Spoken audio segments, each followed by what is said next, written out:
Meski menakutkan dan tidak menyenangkan, masa pandemi gini juga punya efek positif loh. Bikin kita jadi lebih peduli sama kebersihan dan kesehatan. Sekarang menjaga kebugaran tubuh jadi salah satu kebutuhan utama. Baik lewat makanan, aktivitas olahraga, sampai bertanam tanaman hias yang bermanfaat untuk kesehatan. Yuk, bugar bareng Unyil dalam episode Semangat Sehat. Come on!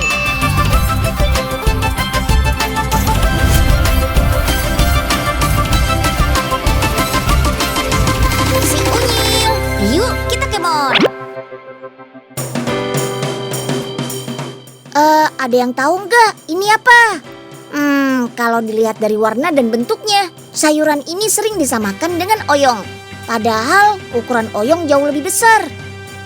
Sementara saat dibelah, daging oyong tidak terlihat bijinya. Beda banget sama sayuran berbulu yang punya banyak biji kecil dan berlendir ini. Ayo, sudah tahu belum nama sayurnya? 100 buat yang jawab okra.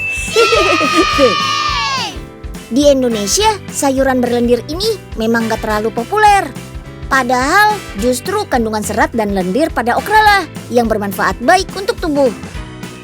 Selain bisa melancarkan pencernaan, okra juga terbukti bisa menstabilkan kadar gula darah. Tanaman okra mudah ditanam kok. Idealnya, okra ditanam di dataran tinggi, sekitar 800 meter di bawah permukaan laut, pada suhu 28 hingga 30 derajat Celcius. Nggak ada persyaratan khusus sih agar okra bisa tumbuh dengan sempurna. Tapi okra nggak bisa tahan dengan air hujan. Makanya kalau musim hujan datang, hasil panen okra nggak sebanyak ketika musim panas. Okra yang sudah dipanen bakal diolah di pabrik ini. Pabrik pengolahan okra beku ini sudah ada sejak tahun 1994. Kita sortir dulu okranya ya. Di sini kakak-kakak akan memilih kualitas okra. Jika bentuk okra sempurna, lurus, tanpa lengkungan, maka okra tidak perlu masuk ke proses pemotongan.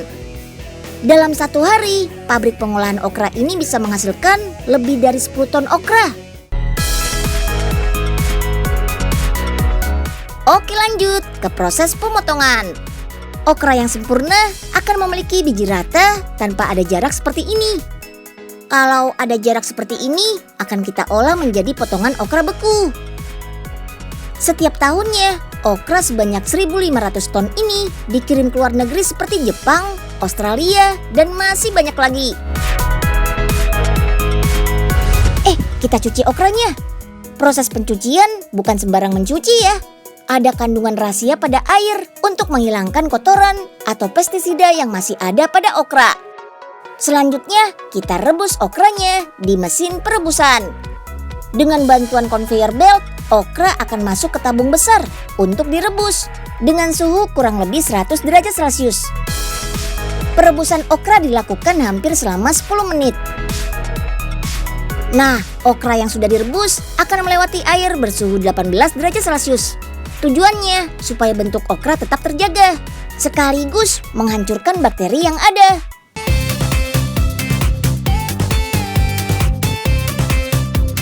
Masuk ke proses pembekuan. Suhu mesin freezer ini mencapai minus 40 derajat Celcius. Pembekuan okra akan menghambat penurunan kadar nutrisi serta menghambat pertumbuhan mikroorganisme. Okra akan masuk ke proses pembekuan selama 20 menit. Ada 2 jenis okra yang diolah di pabrik ini, yaitu okra utuh dan okra potong.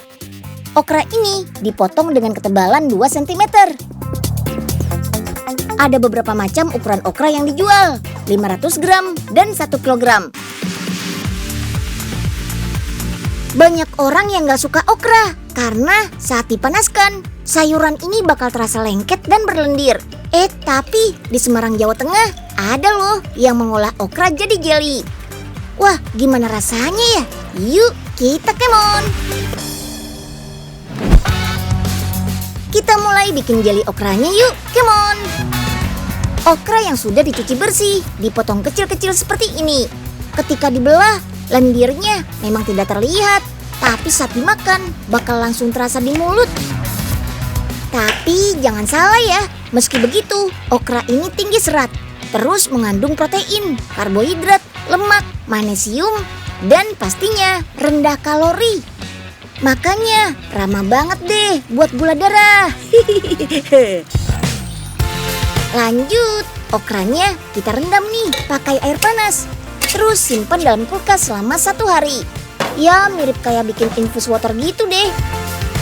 Proses infus ini bertujuan untuk mengendapkan serat okra. Jadi sari okra yang dihasilkan nanti bakal lebih banyak. Setelah 1 hari, air infus okranya kita saring ya. Seratnya bakal berbentuk lendir kayak gini nih. Lendir inilah yang merupakan sumber serat larut yang baik untuk tubuh dan saluran pencernaan. Oke deh, waktunya masak. Campur sari okra dengan adonan jeli. Terus masak deh pakai api kecil. Aduk terus sampai rata ya. Untuk mempercantik tampilannya, jeli diberi perisa dan sirup. Sirup yang digunakan harus ramah gula darah juga dong. Pilih yang indeks glikemiknya rendah.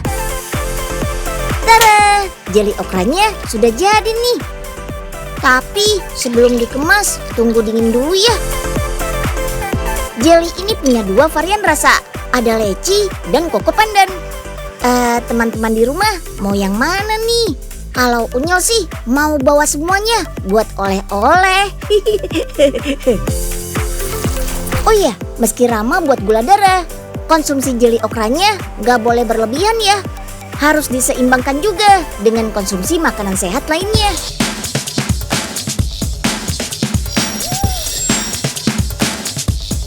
Menjaga kebugaran tubuh gak cuma lewat olahraga dan makanan sehat kayak gizi aja loh, tapi juga bisa lewat hobi bertanam. Merawat tanaman membuat kita tetap aktif, menjadi lebih rileks, dan kualitas udara pun jadi lebih baik. Karena tanaman akan memproduksi oksigen dan menyerap karbon dioksida di sekitarnya, sehingga udara jadi lebih bersih dan segar. Kesehatan tubuh penghuni rumah pun terjaga deh.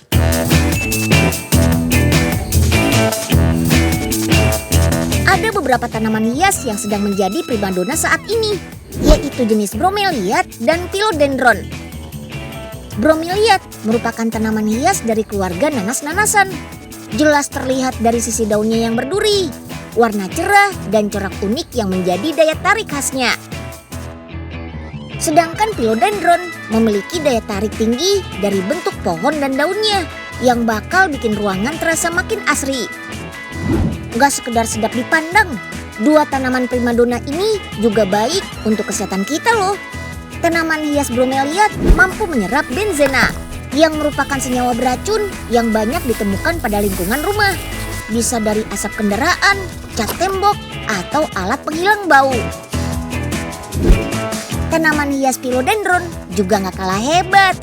Tanaman ini mampu menyerap polutan udara yang berpotensi menyebabkan kanker. Warna hijaunya yang segar dapat menciptakan suasana rumah yang sejuk dan alami.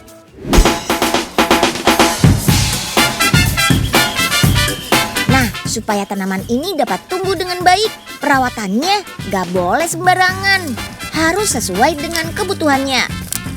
Untuk merawat tanaman hias jenis bromeliad, yang paling dibutuhkan adalah sinar matahari, supaya corak dan warna pada daun dapat keluar sempurna. Tapi jangan beri panas yang terlalu ekstrim ya, karena daun bisa kering dan warna yang dihasilkan akan pucat. Banyak juga jenis bromeliad yang daunnya dapat menampung air, sehingga tidak perlu sering menyiramnya. Cukup seminggu sekali atau kelembapan pada media tanam mulai berkurang. Media tanam yang dibutuhkan pun harus yang bersifat poros, alias dapat membuang air. Jika tidak, akar akan mudah membusuk dan tanamannya bakal mati. Nah, untuk tanaman hias jenis philodendron, perawatannya juga cukup mudah. Karena tanaman ini mampu beradaptasi hampir di semua kondisi lingkungan. Cukup letakkan tanaman di lokasi yang terang dan jangan langsung terkena matahari. Karena daun philodendron sangat cepat mengering. Penyiramannya pun cukup sehari sekali dan jangan sampai tergenang air, karena tanaman akan membusuk.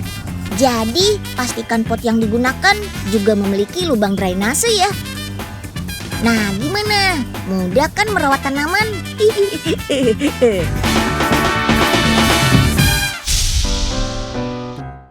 Nah, ini dia penemuan terbaru Profesor. Wah, itu apaan, Prof? Petasan jangwe ya, Prof. Oh, bukan. Ini adalah bibit penumbuh segalanya. Apapun yang akan ditanam akan tumbuh dengan sempurna. Wih, hebat. Unyil mau coba dong, Prof. Enak aja. Sini buat Pak Oga aja, Prof.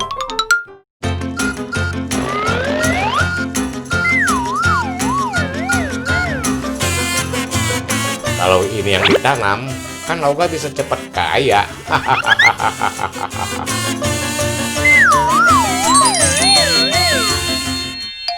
Aduh, gimana sih Profesor? Katanya bisa tumbuh sempurna.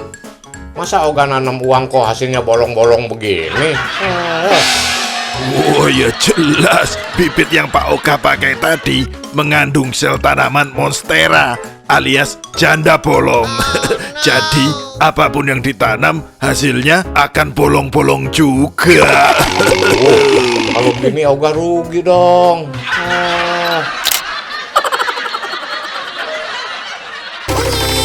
Yuk, kita kemon. Bersepeda kembali populer nih sejak masa pandemi. Selain sebagai pilihan olahraga yang menyehatkan, bersepeda juga jadi pilihan transportasi yang efisien. Nah, sepeda ada banyak jenis dan bentuknya loh. Kayak sepeda kayu buatan startup dari Depok ini nih. Menggunakan material kayu lebih dari 50%, sepeda kayu dengan desain yang unik ini juga bakal meningkatkan gengsi si pemiliknya.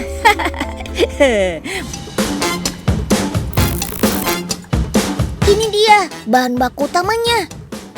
Bukan sembarang kayu yang digunakan loh. Harus kayu limbah pohon karet. Karena sumber daya alam pohon karet di Indonesia cukup berlimpah. Untuk membuat frame yang kokoh, cukup tumpuk lapisan kayu karetnya dengan lem sebagai perekatnya. Kayu karet memiliki daya elastisitas yang tinggi karena dalam proses pembuatan menggunakan teknik bending alias pembengkokan. Kayu pun tidak mudah patah dan dapat dilipat. Frame yang sudah jadi harus dihaluskan terlebih dahulu agar sisi estetiknya lebih terlihat. Dan untuk menjaga kualitas, pada tahap finishing frame dilapisi dengan cat pelitur. Proses inilah yang membuat frame sepeda kayu ini mampu bertahan dari serangan rayap. Terakhir, untuk membuat kualitas kayu menjadi lebih solid alias kokoh, panas matahari sangat berguna. Cukup jemur frame kayu minimal 2 hari lamanya. Nah, keunikan sepeda kayu ini terdapat pada desain framenya. Seperti pada sepeda tipe kayu Bali ini. Sesuai namanya, frame sepeda ini berbentuk pulau Bali loh. Ada juga tipe kayu mini velo batik. Jenis sepeda ini cukup spesial karena ukiran batik framenya diukir langsung oleh perajin batik kayu. Inovasi sepeda kayu ini adalah gabungan antara alam, kultur, dan teknologi. Semua sepeda dirakit handmade. Jadi, kalau pengen buat sepeda dengan model sendiri alias custom, bisa banget. Meski berbahan dasar kayu, kualitasnya boleh diadu dengan sepeda yang terbuat dari besi loh. Selain anti rayap, frame sepeda kayu ini juga tidak mudah lapuk karena proses pelitur yang sempurna membuat kayu tidak dapat menyerap air. Melalui semua proses yang ada, kualitas kayu tidak diragukan lagi. Buktinya, frame kayu ini pun tahan terhadap api. Tapi bukan api besar loh ya. Merawat sepeda kayu ini pun terbilang cukup mudah. Yang perlu diperhatikan saat sepeda terkena air harus segera dikeringkan. Karena bekas air yang didiamkan akan menyebabkan flek hitam pada permukaan kayu. Sebelum dibuat massal, frame kayu ini juga sudah lolos uji kekuatan loh. Dan berat maksimal pesepeda yang bisa diangkutnya adalah 95 kg. Sepeda kayu ini didesain hanya untuk medan di perkotaan saja, yang jalanannya mulus. Sangat dianjurkan untuk menghindari medan yang menyebabkan tekanan pada sepeda. Jadi cocok banget kalau back to work dengan sepeda kayu ini.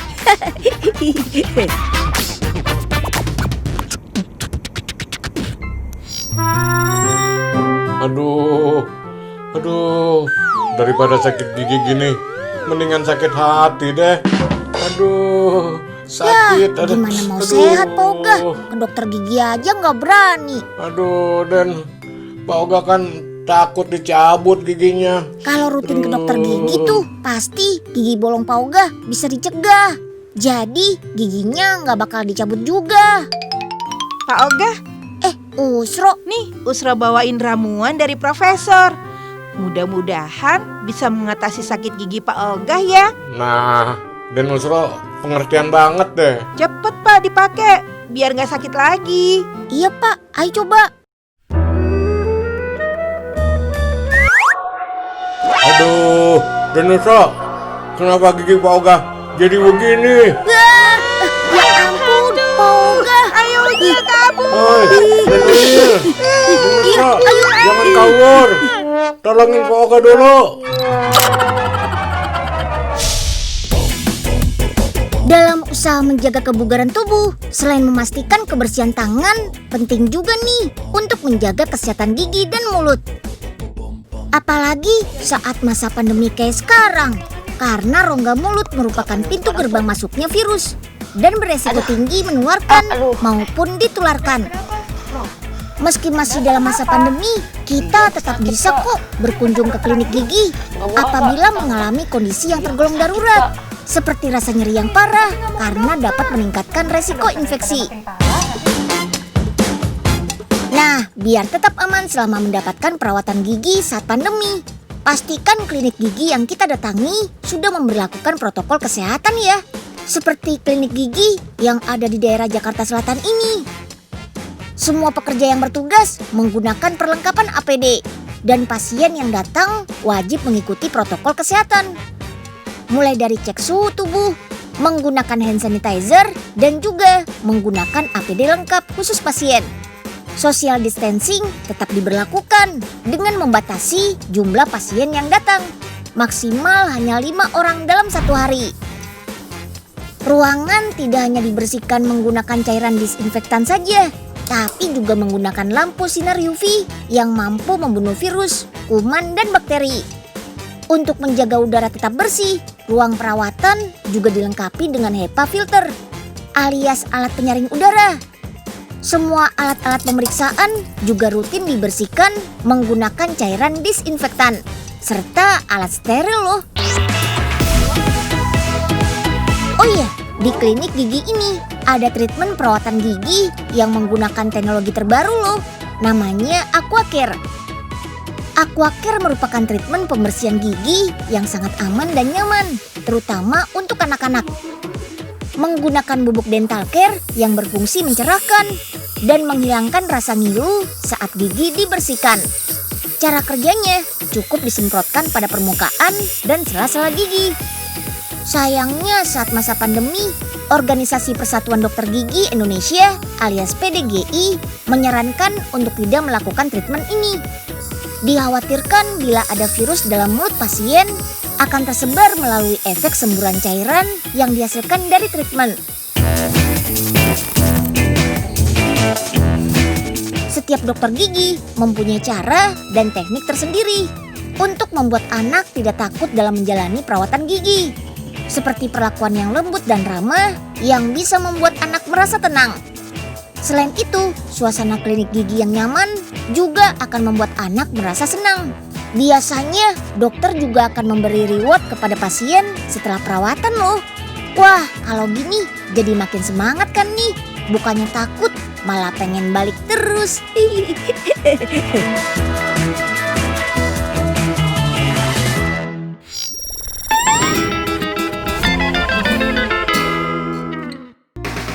Wah, ada buah jeruk dan stroberi nih. Selain segar, kandungan vitamin C-nya bisa memutihkan gigi. Arsa suka banget.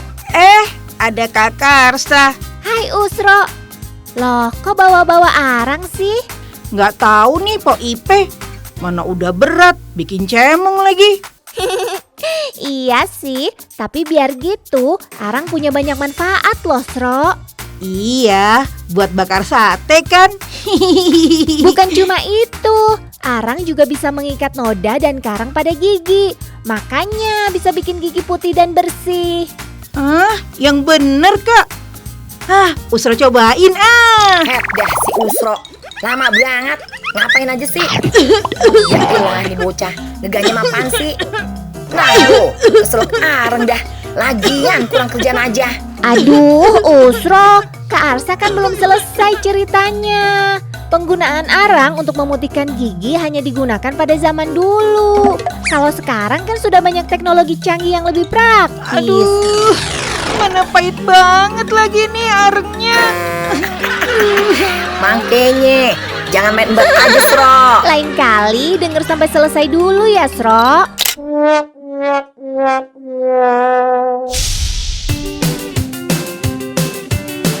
Biar tubuh tetap bugar, suplemen imunnya. Jangan sampai lupa dong. Di Indonesia kita punya banyak pilihan nih, terutama suplemen yang berbahan dasar herbal kayak gini. Berdasarkan hasil riset, ramuan bahan herbal ini bisa mengaktifkan sel T yang bisa meningkatkan imunitas terhadap virus, bakteri, dan juga kuman. Oh iya, jamu yang ini dibuat khusus untuk anak-anak loh. Dosisnya dijamin tepat dan rasanya pun pasti bersahabat. Cekidot yuk! Ini dia bahan-bahannya. Semuanya berasal dari tanaman obat herbal alami yang biasa dipakai untuk bikin jamu. Semua bahan-bahan ini digiling kasar menggunakan mesin giling raksasa ini nih. Dalam semenit, 25 kg rempah-rempah bisa langsung digiling. Wih, semua hasil gilingan bakal dibawa ke tempat ekstraksi. Jamu yang akan dibuat nantinya akan berbentuk cairan. Proses ekstraksi perlu dilakukan untuk mengambil zat aktif yang terkandung dalam setiap bahan. Proses ekstraksi menggunakan tabung vakum kedap udara yang diberi tekanan uap panas. Hasil ekstraksi yang menjadi bahan dasar dicampur dengan cairan madu sebagai pemanis dan juga ekstrak jeruk yang kaya vitamin C dan antioksidan, sekaligus perasanya. Wah, Unyil suka banget nih sama rasa jeruk. Aduk selama 15 menit hingga tercampur rata. Sip deh, sirup herbal masuk angin untuk anak-anak sudah jadi nih. Sirup jamu ini juga bisa dikonsumsi sehari-hari loh, terutama untuk menjaga daya tahan tubuh saat pandemi wabah virus seperti sekarang ini. Cukup minum 1 kali sehari sebelum memulai aktivitas. Bisa diminum langsung atau dengan campuran air hangat untuk menambah rasa hangat di tubuh teman-teman. Ya, lebih baik mencegah daripada mengobati, betul kan? Unyil, yuk kita kemon.